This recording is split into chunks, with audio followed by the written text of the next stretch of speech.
Order එකක් දුන්නා bat එකක් හදලා දෙන්න කියලා. මෙයා ගහන්න ගොඩක් ටේප් බෝල් කියලා. ඉතින් අපි බැට් එක හැදුවා. මේක බිග් එජ් බැට් එකක්.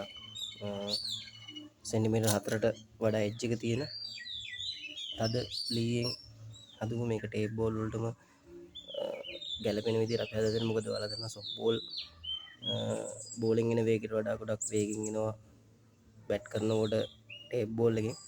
ඉතින් ඒ බෝල් ස්පීඩ් එකට ගැලපෙන විදිහට අපි මේ බැට් එක හදලා තියෙන්නේ. මේක සති දෙකක් විතර අපි කාලයක් අරගෙන හදපු බැට් එකක්.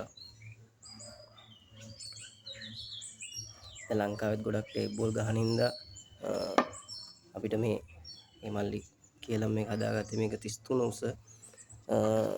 මොකද ටේප් බෝලෙට චුට්ටක් හැන්ඩල් එක දිගට අපි ගහනවා. ඉතින් ඒ විදිහට ගහ බැට් එකක්.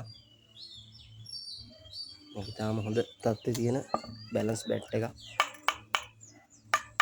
සාමාන්‍ය මේක බර තියෙන්නේ 673යි සම්පූර්ණ බැට් එක. ඉතින් මේකෙන් සැහැල්ලු පන්දුර ගහන්නත් පුළුවන්. ඉතින් ටේප් බෝල් විශේෂයෙන් ටේප් බෝල්ට හොඳටම කාලයක් ගහන්න පුළුවන් විදිහට හදලා තියෙන්නේ.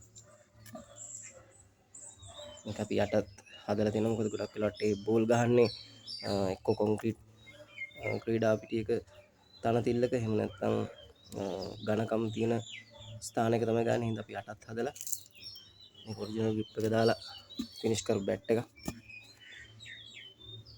ඔයාලට පුළුවන් මේ වගේ බැට් එකක් විශේෂයෙන්ම ටේප් බෝල් වලට ආස කරන අපේ යාළුවන්ට කියන්නේ ඔයාලට පුළුවන් මේ වගේ බැට් එකක් ගන්න අපේ WhatsApp අංකයට මැසේජ් එකක් දීලා අපිට ඕඩර් එකක් දෙන්න. අපි හොඳ ටේප් බෝල් වලට උචිත බැට් එකක් දෙන්න.